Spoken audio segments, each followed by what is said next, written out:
नमस्कार, स्वागत है आपका दिन भर की तमाम बड़ी और अहम खबरों के साथ मैं हूं कवींद्र। शुरुआत हेडलाइन से। लोकसभा से भूमि अधिग्रहण विधेयक पारित, सरकार ने किए 9 संशोधन, किसानों की सहमति हटाने के प्रावधान पर बीजेडी और टीआरएस का वॉकआउट। राज्यसभा में खान और खनिज विधेयक पर चर्चा, सरकार ने कहा बिल का पास होना जरूरी, विपक्ष की सिलेक्ट कमेटी में भेजने की मांग।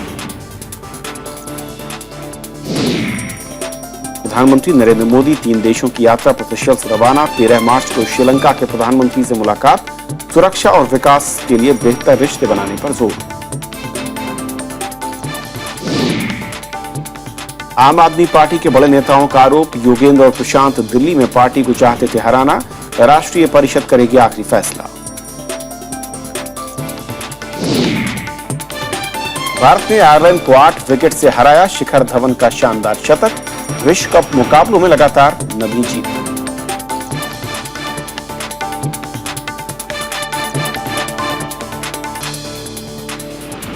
और देखते हैं पहली खबर।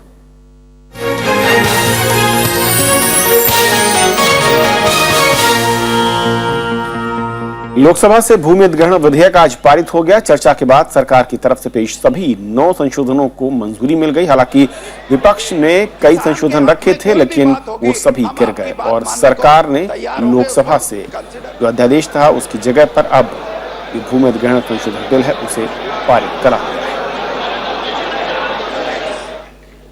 जिनको छोड़ दिया गया था इस बार। The question is that the bill as amended be passed. Those in favor में से aye, those against में से no. I think the ayes have it. The ayes have it. The motion is adopted and the bill as amended is passed. Now lobbies may be opened. Honorable members, 9 government amendments have been adopted, including 2 new clauses which have been added to the bill. I therefore direct that subsequent clauses may be renumbered.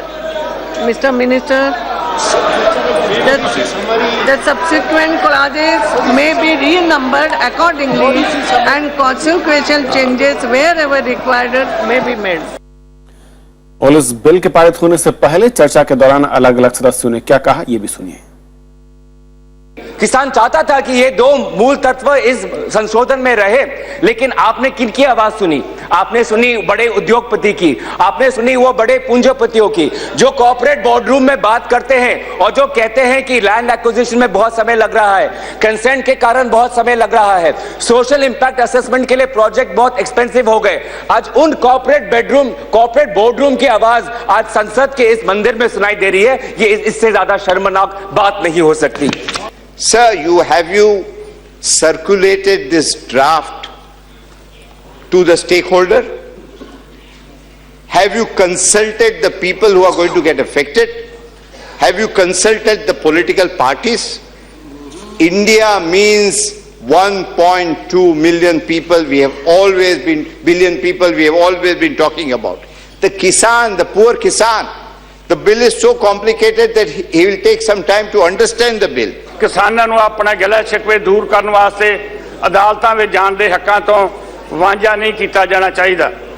ਸਮਾਜਿਕ ਪ੍ਰਭਾਵ ਮੁਲਾਂਕਣ ਪ੍ਰਥਾ ਜਾਰੀ ਰਹਿਣੀ ਚਾਹੀਦੀ ਹੈ ਤੇ ਯਕੀਨੀ ਬਣਾਇਆ ਜਾਵੇ ਕਿ ਪ੍ਰਭਾਵਿਤ ਕਿਸਾਨਾਂ, ਜ਼ਮੀਨ ਮਾਲਕਾਂ, ਕਾਸ਼ਤਕਾਰਾਂ, ਕਿਰਾਏਦਾਰਾਂ, ਦਸਤਕਾਰਾਂ, ਬੇਜ਼ਮੀਨੇ ਕਾਮੇ ਅਤੇ ਹੋਰ ਸਿੱਧੇ ਜਾਂ ਸਿੱਧੇ ਤੌਰ ਤੇ ਜ਼ਮੀਨ ਦੇ ਨਿਰਭਰ ਵਿਅਕਤੀਆਂ ਨੂੰ ਵੀ ਉਚਿਤ ਮੁਆਵਜ਼ਾ, मोड़ सेवा और मोड़ स्थापित किया जाए। किसान के हक में कोई भी बात होगी, हम आपकी बात मानने को तैयार होंगे, उसको कंसिडर करेंगे।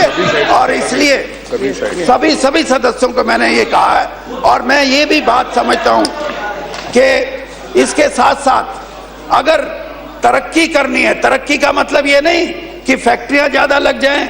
मैं तरक्की उस बात की कह रहा हूं जिसका मैंने जिक्र किया। अगर किसान को उस गरीबी से निकालना है और उसको भी अच्छी दुनिया का हकदार बनाना है तो आपको बैलेंस करना पड़ेगा।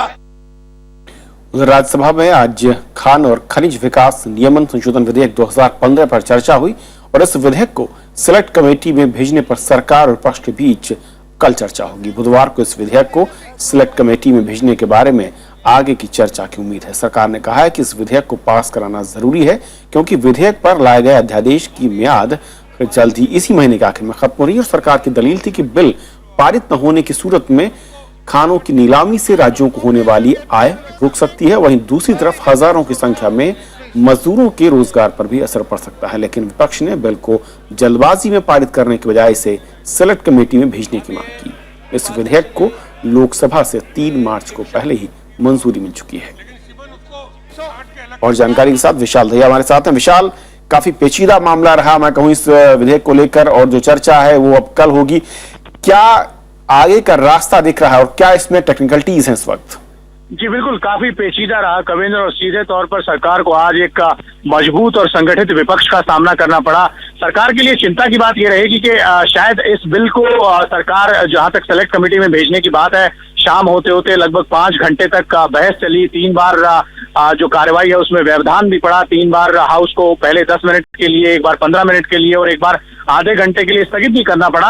और आखिर शाम 8 बजते बजते सरकार की तरफ से इस तरह का सुझाव भी आया कि अगर सदन की विपक्षी पार्टियों की इच्छा यही है कि इसे सेलेक्ट कमेटी भेजा जाए तो जो मोशन आया है, क्योंकि उस मोशन में कुछ खामियां हैं, तो कल सुबह तक इंतजार किया जा सकता है। और कल सुबह सभी पार्टियों के नेता, जिनमें सरकार के जो प्रतिनिधि होंगे वो भी मौजूद रहेंगे, वो सब मिलकर इस बात का फैसला कर सकते हैं कि सेलेक्ट कमेटी का जो प्रारूप होगा, यानी कि सेलेक्ट कमेटी में कौन कौन लोग होंगे, उनके ऊपर फैसला लिया जा सकता है। और इस बारे में फैसला सब पार्टियों के नेता मिलकर बैठकर कर सकते हैं। लेकिन सरकार के लिए इससे ज्यादा बड़ी चिंता ये होगी कि न केवल mines and minerals development bill बल्कि इसके बाद कई महत्वपूर्ण विधेयक जो हैं वो राज्यसभा के सामने आने हैं। 2 आज भी लिस्टेड थे, जिनमें से एक कोयले से संबंधित बिल है, दूसरा ई रिक्शा से संबंधित बिल है, और एक बहुत महत्वपूर्ण विधेयक अब से ठीक थोड़ी देर पहले लोकसभा ने पास किया है, भूमि अधिग्रहण कानून, और वो भी राज्यसभा के सामने आना है। तो अगर इस तरह की संगठित विपक्ष अगर सरकार को झेलना पड़ा ऊपरी सदन में, तो जो बाकी विधेयक हैं उन पर भी सरकार को शायद अपनी जो तैयारी है वो थोड़ी सी और मजबूत करके रखनी होगी। जो आंकड़ों का गणित है उस गणित को थोड़ा सा और बेहतर तरीके से शायद सरकार की तरफ से देखने की आवश्यकता है। लेकिन जहां तक सेलेक्ट कमेटी में भेजे जाने की बात है mines and minerals development bill की, तो उस पर एक चीज साफ रही, काफी जो जिसे कहा जाए कि जो रूलिंग्स हैं उन पर बात हुई। जो संसद की खासतौर पे ऊपरी सदन को चलाने की कार्रवाई चलाने से संबंधित लेकर जो कानून है, जो प्रोसीजर्स हैं, रूल्स और प्रोसीजर्स हैं, उनके बारे में कई बार बात हुई। आपसी कहा जाए तो बहस थोड़ी सी तीखी भी रही। जो बिल्कुल विशाल, तमाम पेचीदगियों के साथ मैं कहूं कि जो नियमावली है उसके और पुराने जो अब तक मैं कहूं कि प्रावधान रहे उसको लेकर भी अलग अलग पक्षों की ओर से दलीलें दी गई। देखना अहम होगा कि किस तरीके से राज्यसभा में सरकार इस पूरे मसले पर आगे बढ़ती है। शुक्रिया आपका।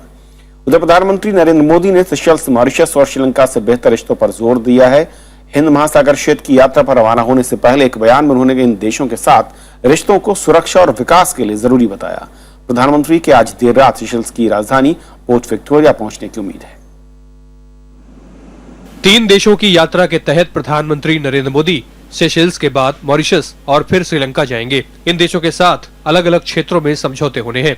तीनों ही देश हिंद महासागर क्षेत्र में पड़ते हैं। रवाना होने से पहले प्रधानमंत्री ने कहा कि हिंद महासागर क्षेत्र के देशों के साथ बेहतर संबंधों को भारत सबसे अधिक प्राथमिकता देता है। इस अहम क्षेत्र को भारत अपने घर जैसा ही मानता है।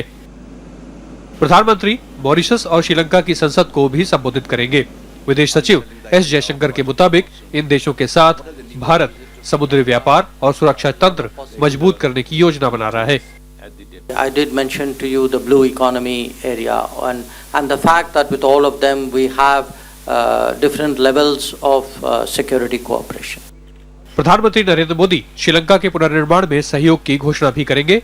वे श्रीलंका में तमिलों के इलाके जाफना भी जाएंगे और वहां विस्थापित तमिलों के लिए भारत के सहयोग से बने बनाए घर उन्हें देंगे। श्रीलंका में नई सरकार बनने के बाद प्रधानमंत्री नरेंद्र मोदी की ये पहली यात्रा है।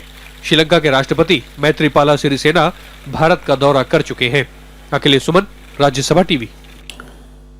आम आदमी पार्टी से योगेंद्र यादव और प्रशांत भूषण की छुट्टी हो सकती है। 28 मार्च को होने वाली पार्टी की राष्ट्रीय परिषद की बैठक में इस बारे में फैसला लिया जाएगा। आम आदमी पार्टी की ओर से कार्यकर्ताओं के लिए जारी खुली चिट्ठी में योगेंद्र और प्रशांत पर अरविंद केजरीवाल की छवि खराब करने का आरोप लगाया गया है। पीएससी से बाहर करने के बाद अब आम आदमी पार्टी के संस्थापक सदस्य प्रशांत भूषण और योगेंद्र यादव को पार्टी से निकाले जाने की तैयारी हो चुकी है। पार्टी ने उन्हें निकालने का संकेत दिया है। 28 मार्च को दिल्ली में होने वाली राष्ट्रीय परिषद की बैठक में दोनों के बारे में फैसला हो सकता है। पार्टी के अंदर संगठन है, कार्यकारिणी है, राष्ट्रीय काउंसिल है, पीएससी है, जो भी चीजें आएंगी और पहले भी फैसला करते रहे संगठन की कमेटियां और आगे भी जरूरत पड़ेगी फैसला करेंगे। पार्टी के 4 नेताओं संजय सिंह, मनीष सिसोदिया, गोपाल राय और पंकज गुप्ता ने कार्यकर्ताओं के नाम चिट्ठी लिखी है। इसमें योगेंद्र यादव, प्रशांत भूषण और शांति भूषण पर कार्रवाई का कारण बताया गया है। पार्टी की ओर से जारी बयान में कहा गया है कि प्रशांत भूषण ने दूसरे प्रदेशों के कार्यकर्ताओं को फोन करके दिल्ली में चुनाव प्रचार में आने से रोका और चंदा देने से मना किया था। प्रशांत भूषण ने बार बार प्रेस कॉन्फ्रेंस कर पार्टी की छवि खराब करने की धमकी दी और दिल्ली डायलॉग की बैठकों में शामिल होने से भी मना किया। वहीं योगेंद्र यादव पर आरोप लगाया गया है कि उन्होंने दिल्ली चुनाव के दौरान पार्टी के खिलाफ नेगेटिव खबरें छपवाई थीं। चुनाव के दौरान आवाम ने पार्टी की छवि खराब करने की कोशिशें की थी, जिन्हें प्रशांत भूषण और शांति भूषण ने खुलकर सहयोग किया था। जहां प्रशांत भूषण ने पार्टी में बने रहने की बात कही है, वहीं योगेंद्र यादव ने विधायकों पर उनके खिलाफ दबाव बनाने का आरोप लगाया है। जबकि खुला सच का संवाद शुरू हो गया है, तो कम से कम ये जो खबरें आ रही हैं कि तमाम साथियों पे दबाव डाला जा रहा है कि वो हमारे खिलाफ बयान दें, दिल्ली के एमएलए लोगों से जोर जबरदस्ती से हमारे खिलाफ दस्तखत करवाए जा रहे हैं, ये सब बंद करें। This party was founded on very high principles and ideals of transparency, inner party democracy, Swaraj and accountability, and I will continue to fight for that. We had not come to make another political party which is just a machine to win elections by any means. Yogendra Yadav और प्रशांत भूषण को 4 मार्च को PSC से निकाले जाने के बाद party के नेता मयंक गांधी ने अपने ब्लॉग में अरविंद केजरीवाल के दबाव में इस कार्रवाई का आरोप लगाया था। जितनी तेजी के साथ आम आदमी पार्टी ने दिल्ली में अपनी पैठ बनाई थी, उतनी ही तेजी से पार्टी अब बिखरती नजर आ रही है। आंतरिक लोकतंत्र का दावा करने वाली पार्टी अब एक शख्स के आगे झुकती नजर आ रही है।